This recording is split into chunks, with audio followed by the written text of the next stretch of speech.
واکنشی وزارت امور داخلی و دادستانی کل به ویدیوی لاتوکوبی سربازان. فوت باز یک تاجیک دیگر در جنگ اوکراین. اعلان بخش‌های فعالیت پردرآمد برای مهاجران کاری در روسیه. ثبت بالاترین میزان انداز در تاجیکستان نسبت به دیگر کشورهای آسیای مرکزی. وزارت کارهای داخلی و دادستانی کل به ویدیوی لاتوکوبی چند سرباز از جانب همخدمتانش واکنش کردند. این دو نهاد از بازداشت 5 نفر در رابطه با این حادثه خبر دادند. 24 اپریل در شبکه‌های اجتماعی ویدیوی راه یافت که صحنه بدرفتاری با تازه سربازان لاتوکوبی آنها را نمایش می‌دهد. در لحظه پیدایش این ویدیو زمان و مکان دقیق ثبت آن معلوم نبود. اما اخیراً دادستانی کل تاجیکستان و وزارت امور داخلی اعلان کردند این حادثه روز 15 دکامبر سال 2022 در قسم حربی 0215 نیروهای سرحدی کمیته دولتی امنیت ملی تاجیکستان واقع در شهر کونیبادام رخ داده است. با اطلاع منابع سرژانت جانبک قاسمزاده همراه با همخدمتانش فخرالدین عظیمов، اعظم کمالov، محمد نظر نازیمov و حاجی اکبر سیفاللهیف برخلاف قانون و قاعده ها در ارتش رفتار کردند. آنها با مقصد نشان دادن برتری خود همخدمتانشان سرژانت خرد مسیروف مهمانجان سبحانقولویچ، قطاری ها چاریف بگزاد طاهیرویچ، کریمزاده زمیر رستم، امیروف نیکروز فیضاللهیویچ و موسایف علیشیر توشبویویچ را مورد لاتوکوبی جسمانی قرار داده درد جسمانی به سلامتیشان رسانیدند. هر دو نهاد خبر دادند که در رابطه با این بدرفتاری در ارتش 5 نفر بازداشت شده علیهشان از طرف دادستانی نظامی ساخت پرونده جنایی باز شده است. اما اخیراً دادستانی کل خبری اخیر در مورد قصد مجازات عاملان لاتوکوبی سربازان را به طور مربوط از سامانه‌اش حذف کرد. لاتوکوب و شکنجه در ارتش تاجیکستان 10 ساله است که ادامه دارد. با وجود وعده‌های زیاد مقامات نمی‌توانند یا نمی‌خواهند پیش راه این جنایت ضد بشری را بگیرند.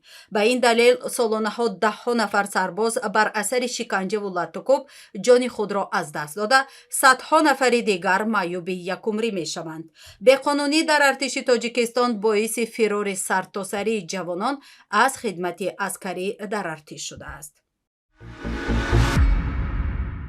باز یک جوان تاجیک در جنگ اوکراین کشته شده است. به اطلاع رادیو آزادی جنازه فیض‌الله ابراروی 27 ساله را روز 21 اپریل در زادگاهش ناحیه جلال‌الدین بلخی به خاک سپاریدند. روسیه که ماه فوریه سال گذشته به دلیل به اوکراین حمله کرد، هزاران محبوس و مهاجر عادی را با شیوه‌های مختلف به این جنگ جلب کرده است.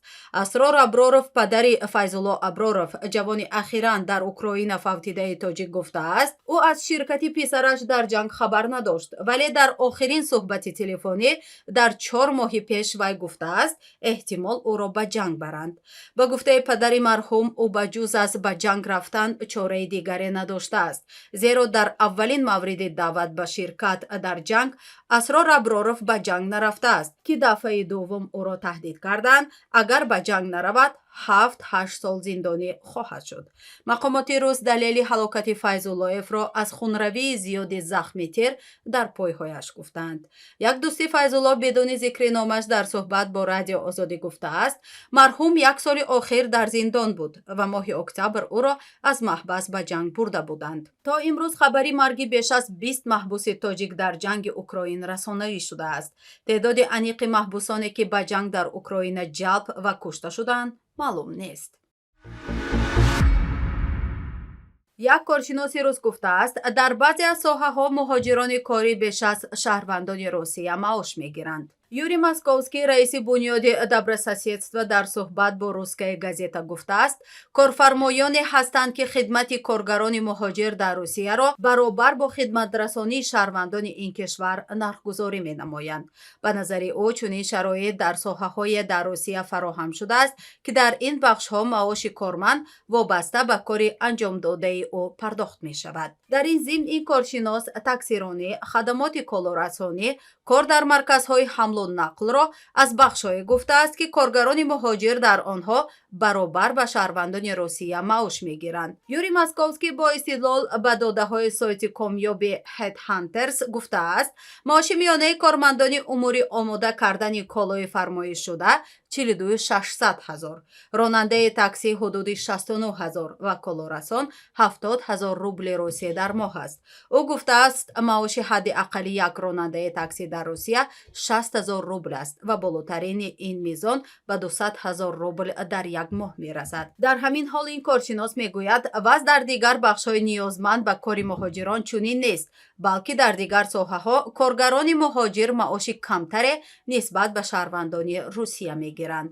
ин дар ҳолест ки гуфта мешавад, иқтисоди русия ва қурби рубли русия бар мабнои ҷанги ин кишвар дар Украин уфт кардааст. аммо манобеъи хабарӣ аз афзоиши талаботи бахши сохтмонии русия ба нерӯи кории муҳоҷирон гузориш медиҳад. бо ин ҳол гуфта мешавад, тақозои тоҷикистониён низ дар баробари мушкилоти иқтисодии феъли русия басиҷи шаҳрвандони ин кишвар ба ҷанг дар Украина низ идома дорад. русия ба унвони кишвари умдаи муҳоҷирпазир аз тоҷикистон боқӣ мондааст, ки дар баъзе маворид барои фишор ворид кардан болои душанбе аз ин қишри коргар низ истифода менамояд. ҳукумати тоҷикистон бошад, аз замони истиқлол то ҳол муваффақ ба таъмини ҷойи кори муносиби шаҳрвандон дар дохили кишвар нашудааст. болотарин мизони андоз дар минтақаи Осиёи марказӣ дар Тоҷикистон аст. Хабаргузори Азия Плюс бар пояи барномаи кӯмаки давлатӣ ва тавсеяи бахши хусусӣ дар Тоҷикистон барои солҳои 2023-2027 дар робита ба мудирияти мураккаб ва сарбории каме бештари андоз болои тиҷорат дар қиёс ба дигар кишварҳои минтақа таъкид мекунад. манба менависад, бар асоси қонунгузорӣ 7 намуд андоз дар кишвар муқаррар шудааст, ки дар ин зимн қисмати умдаи сарборӣ болои бахши хусусӣ аст. ба иттилои Азия Плюс, андоз аз арзиши изофа ва ҳамчунин аз даромади шахсони ҳуқуқӣ аз ҷумлаи ин сарборӣ шудааст. ин ду бахши андоз, таври манба менависад, дар соли 2022 57% даромади буҷаи Тоҷикистонро ташкил кардааст, ки 46% он ба андоз аз арзиши изофа ва беш аз 11% он ба андоз аз даромад аз шахсони ҳуқуқӣ рост меояд. дар ин бахши гузориш гуфта мешавад, даромад аз арзиши изофа дар Тоҷикистон ва Туркманистон 15, дар Қазоқистон, Қирғизистон ва Ӯзбекистон 12% аст. андоз аз даромади шахсони ҳуқуқӣ дар Тоҷикистон вобаста ба соҳаи фаъолият аз 13 то 20, дар Ӯзбекистон аз 15 то 20, дар Қазоқистон аз 5 то 20, дар Қирғизистон 10 ва дар Туркманистон аз 8 то 20% гуфта шудааст.